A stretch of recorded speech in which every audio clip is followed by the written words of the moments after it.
श्री स्वामी समर्थ. सर्वांना नवरात्रीच्या हार्दिक शुभेच्छा. तर उपवासाची रेसिपी आपण बघत आहोत. तर आज आपण उपवासाची चपाती आणि भाजी याची रेसिपी बघणार आहोत. तर इथे कुठे साबुदाणा, बटाटा, भगर किंवा शेंगदाणे वापरलेले नाहीत, तरीसुद्धा पोट भरेल असा आपण ताट बनवलेला आहे. तर इथे बनवलेली आहे भेंडी, भोपळा, शेंगदाण्याची चटणी, रताळ्याची खीर आणि चपाती. नवरात्रामध्ये आपण जास्त तर भगरीची आणि साबुदाण्याची भाकरी करतो, पण बराच वेळेस बघा ती भाकरी कडक होते किंवा वातडी होते आणि सकाळी केलेली भाकरी आपण संध्याकाळी खाऊ शकत नाही. तर एकदम 2-3 दिवस मऊसूत राहतील अशा चपात्या आपण केलेल्या आहेत. तर चला झटपट रेसिपीला सुरुवात करूयात. तर इथे पाव किलो भेंडी स्वच्छ धुवून कापून घेतलेली आहे. तर तुम्हाला बारीक भेंडी भेटली तर ती घेतली तरी चालेल. मला जी डार्क हिरव्या कलरची बारीक भेंडी असते ती भेटलेली नाही. जी भेंडी भेटली मी ती घेतलेली आहे. आणि इथे मी सगळ्या स्वयंपाकाला शेंगदाण्याचं तेल वापरणार आहे. आता पॅनमध्ये छोटे 2 चमचे तेल चांगलं कडकडीत गरम झालं की त्याच्यामध्ये मी 4 हिरव्या मिरच्या कापून टाकलेल्या आहेत. तर ह्या तिखटवाल्या हिरव्या मिरच्या मी वापरलेल्या आहेत, कारण की उपवासामध्ये गोड खाऊन ॲक्च्युली कंटाळा आलेला असतो. तुम्हाला तिखट आवडत नसेल तर 1 किंवा 2 मिरच्या वापरल्या तरी चालतील, किंवा जी पोपटी कलरची लाईट ग्रीन कलरची मिरची येते ती वापरली तरी चालेल, कारण ती जास्त तिखट नसते. आता लो फ्लेमवरती 2 मिनटं भेंडीला परतल्यानंतर त्याच्यावरती 2 मिनटासाठी झाकण ठेवायचं आहे. तोपर्यंत आपण भोपळ्याला इथे फोडणी देऊयात. फक्त 1 चमचा तेल गरम केलं आणि हिरव्या मिरचीमधील जी मिरची लाल होते ती इथे मी 1 मिरची वापरलेली आहे. आणि भोपळासुद्धा स्वच्छ धुवून पुसून कापून त्याला इथे टाकलेला आहे. चवीनुसार मीठ टाकायचं, चांगलं मिक्स करायचं आणि झाकण ठेवून आता आपण भोपळ्याला 2 मिनटं स्लो फ्लेमवरती शिजवून घेणार आहोत. आता बघा, सुरुवातीला झाकण न ठेवता भेंडीला आपण मिक्स केलं होतं आणि झाकण ठेवून स्लो फ्लेमवरती 2 मिनटं भेंडी शिजवून घेतलेली आहे. आता आपण अजून याच्यामध्ये मीठ टाकलेलं नाही. आता याच्यामध्ये मीठ टाकूयात आणि झाकण न ठेवताच आता आपण भेंडीला पुन्हा 2 मिनटं वाफवून घेणार आहोत. आता बघा, भेंडी अजिबात चिकट होणार नाही. भेंडी आणि भोपळा होत आहे तोपर्यंत इथे थोडासा गूळ आपल्याला कापून घ्यायचा आहे. पाव किलो भोपळ्यासाठी फक्त इथे 2 चमचेच गूळ वापरलेला आहे. आता भेंडी इथे शिजलेली आहे. टोटल 6 मिनटं आपण भेंडीला शिजवून घेतलेलं आहे. मी इथे चेक केली, भेंडी चांगली शिजलेली आहे. आता मला भेंडीमध्ये लिंबू आवडतो म्हणून मी गॅसची फ्लेम स्लो करून त्याच्यावरती लिंबू पिळून घेतला. आणि मुलाला इथे शेंगदाण्याचं कूट आवडतं म्हणून फक्त 1 चमचा त्याच्यासाठी शेंगदाण्याचं कूट घातलेलं आहे.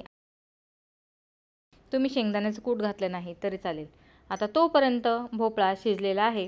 बघा, 2 ते 3 मिनटामध्ये भोपळा शिजलेला आहे. आता याच्यामध्ये गूळ टाकायचा, चांगलं मिक्स करायचं आणि पुन्हा 2 ते 3 मिनटं स्लो फ्लेमवरती गूळ मिक्स होईपर्यंत आपण भोपळ्याला शिजवून घेणार आहोत.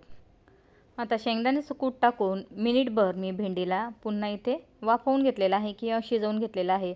बघा, भेंडी चांगली शिजलेली आहे. आता गॅसची फ्लेम बंद केली आणि झाकण न ठेवताच भेंडीला साईडला ठेवलेलं आहे. आता रताळ्याच्या खिरीसाठी इथे रताळ्याची सालं काढून घ्यायची. इथे रताळ्याचा छोटा तुकडा घेतलेला आहे आणि त्याचा जो काळा पडलेला भाग आहे तो कट करायचा. रताळं स्वच्छ धुवून घ्यायचं आणि त्याला किसून घ्यायचं. रताळे किसून घालायचं नसेल तर बारीक बारीक त्याचे काप करून घातले तरी चालेल.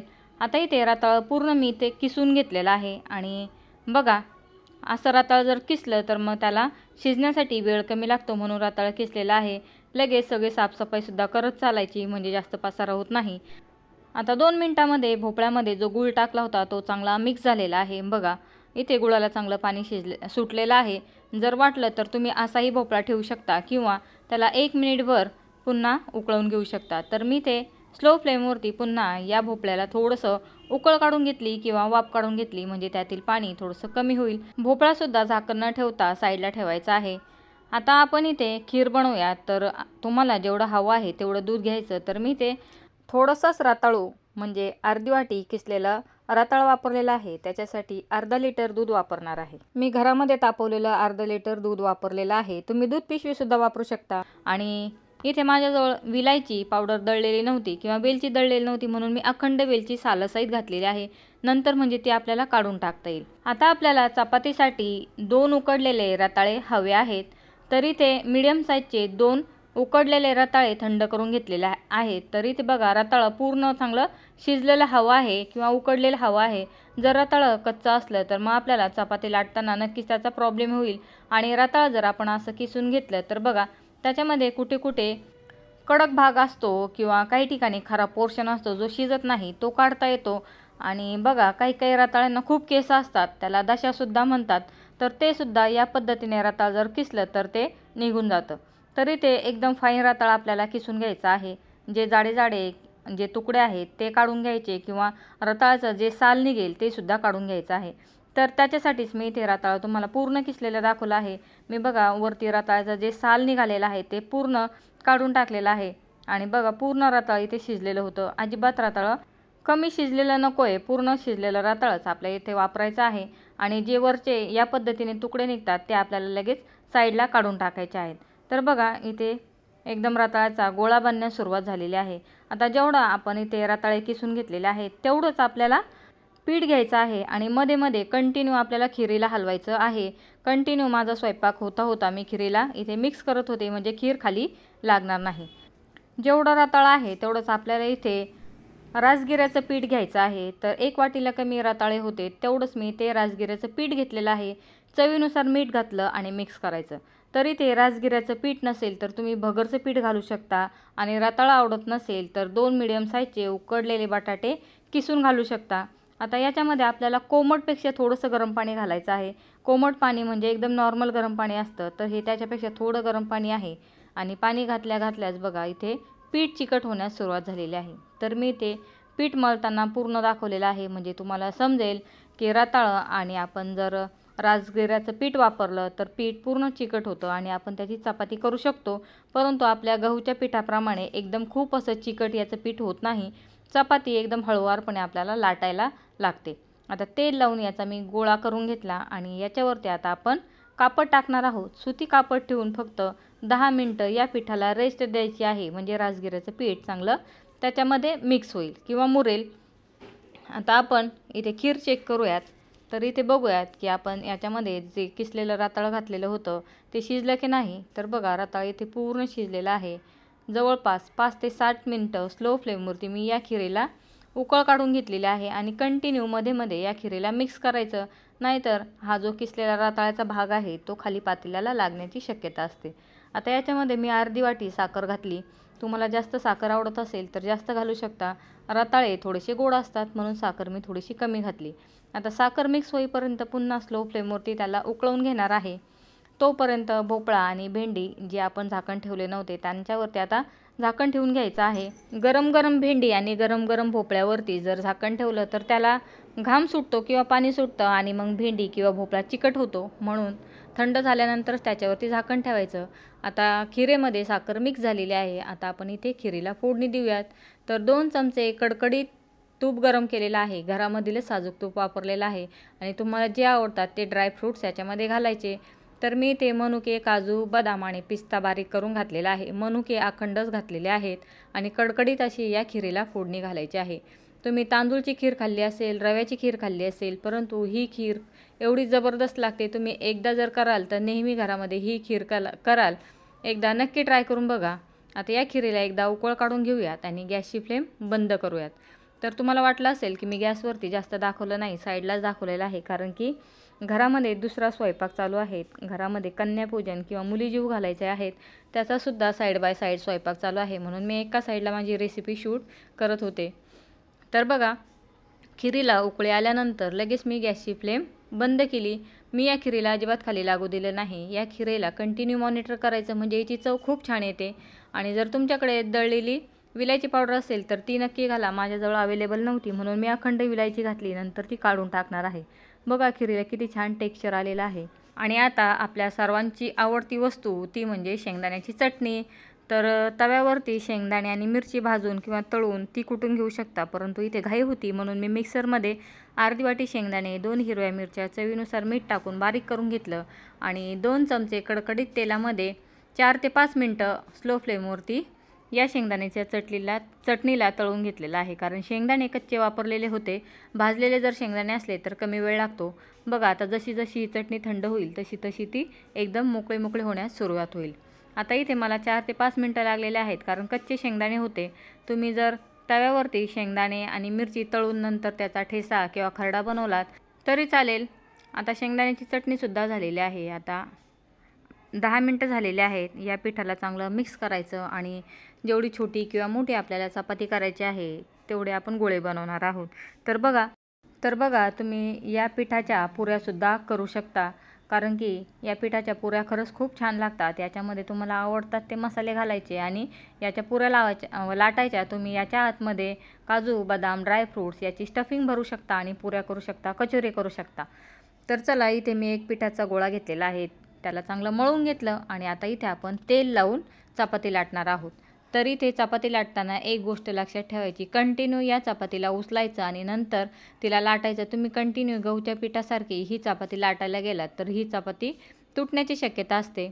आता आपण नॉर्मल चपातीला आतमध्ये तेल लावतो तसं तेल लावून त्रिकोण करून घ्यायचं आणि पीठ लावून एकदम हलक्या हाताने या चपातीला लाटायचं आहे. चपाती लाटताना अजिबात तिच्यावरती जोर द्यायचा नाही आणि कंटिन्यू या चपातीला उचलायचं आहे आणि सगळ्या साईडला खालून पीठ लावायचं, नाही तर चपाती पोळपाटला चिटकण्याची शक्यता असते. म्हणून खालच्या साईडने आणि वरच्या साईडने इक्वली पीठ लावायचं. जर तुम्ही पीठ लावलं नाही तर बघा चपातीचं पीठ पोळपाटला चिपकण्याची शक्यता असते. एकदम हलक्या हाताने आता मी इथे पूर्ण चपाती लाटून दाखवलेली आहे. खूप काही मोठ्या चपात्या करायच्या नाही, कारण जेवढा हवा आहे तेवढं याच्यामध्ये स्टार्च किंवा चिकटपणा नसतो, तरीसुद्धा बघा चपाती काही तुटत नाही. आता तवा चांगला गरम करायचा आणि त्याच्यावरती चपाती टाकायची. जर तवा गरम नसेल तर चपाती तिथेसुद्धा तुटण्याची शक्यता असते. आता आपण सुरुवातीला तव्यावरती जी बाजू टाकली ती चांगली भाजली की चपातीला पलटी करायचं. तेल किंवा तूप जे आवडतं ते लावायचं आणि पुन्हा तिला पलटी करायचं. आता चपातीची जी खालची साईड आहे ती इथे 50 ते 60% चांगली भाजून घ्यायची आणि नंतर चपातीला पलटी करायचं, म्हणजे चपाती चांगली फुगते किंवा नरम होते. तर या चपात्या बघा 2 दिवससुद्धा अजिबात कडक होणार नाहीत. तुम्ही सकाळी डब्याला दिली किंवा सकाळी या चपात्या करून ठेवल्या तरीसुद्धा दिवसभर मऊसूत अशा या चपात्या राहतील. आता इथे पूर्ण चपाती भाजलेली दाखवलेली आहे. तुम्ही चपाती चमच्याने भाजू शकता किंवा उलटणीने भाजू शकता किंवा एखाद्या कपड्याने सुद्धा तिला भाजून घेऊ शकता. नेहमी आपण घरामध्ये जशा चपात्या बनवतो तशा चपात्या तुम्ही याच्या बनवू शकता. तर बघा इथे पहिली चपाती तयार झालेली आहे. आता दुसरी टाकते. दुसऱ्या चपातीची सुद्धा खालची बाजू चांगली भाजली की तिला पलटी करायचं. इथे सुद्धा तेल तूप जे आवडतं ते लावून घ्यायचं आणि याची सुद्धा जी खाली बाजू दिसत आहे तिला 50 ते 60% भाजायचं आणि नंतर पलटी करायचं. म्हणजे चपात्या बघा पटपट होतात, नरम होतात, फुगतात आणि अशा चपात्या जर केल्या तर त्या दिवसभरसुद्धा कडक होत नाही. आणि तुम्ही जर चपातीला खूप पलटी केलं किंवा पटपट चपात्या पलटी मारल्यात तर बघा बऱ्याच वेळेस चपात्या कडक होण्याची शक्यता असते. आता मी तूप लावून घेतलं आणि पूर्ण चपातीला इथे भाजून घेतलेलं आहे आणि या चपात्या जर खाल्ल्या तर लगेच पोट भरतं. तर इथे या चपात्या करण्यासाठी आपण साबुदाणा, शेंगदाणे, भगर, बटाटा काहीच वापरलेलं नाही, तरीसुद्धा एकदम मऊसूत अशा चपात्या तयार केलेल्या आहेत. तर नेहमी बघा उपवासाला आपण एवढे काही पदार्थ करत नाही आणि जर एकटे असलो तर आपण एवढं काही करतच नाही.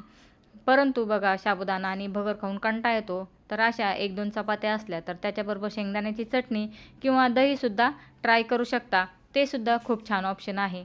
परंतु आता घरामध्ये जर मुलं असतील, पाहुणे असतील तर अशा 2-3 भाज्या आपल्याला करायलाच लागतात. तर मी उपवासाला कुठे जिरं, कढीपत्ता, कोथिंबीर वापरलेलं नाही, कारण मी सुद्धा त्या वस्तू उपवासामध्ये खात नाही. तुम्ही जर खात असाल तर त्यासुद्धा वापरू शकता आणि यातील ज्या वस्तू तुम्हाला शक्य आहे त्या उपवासाला ट्राय करू शकता.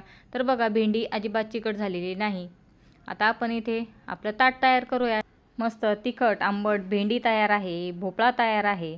तर बघा तुम्हाला जर अशा चपात्या करायच्या नसतील तर तुम्ही याच्याबरोबर आंबोळ्या किंवा उपवासाचे जे डोसे असतात ते ट्राय करू शकता. त्याचीसुद्धा रेसिपी मी पोस्ट केलेली आहे. तुम्हाला जर हवं असेल तर त्याचीसुद्धा लिंक मी इथे डिस्क्रिप्शन बॉक्समध्ये देते. या भाज्यांबरोबर तुम्ही तशा आंबोळ्या ट्राय करू शकता, म्हणजे तुम्हाला पीठ मळण्याची, लाटण्याची गरज नाही.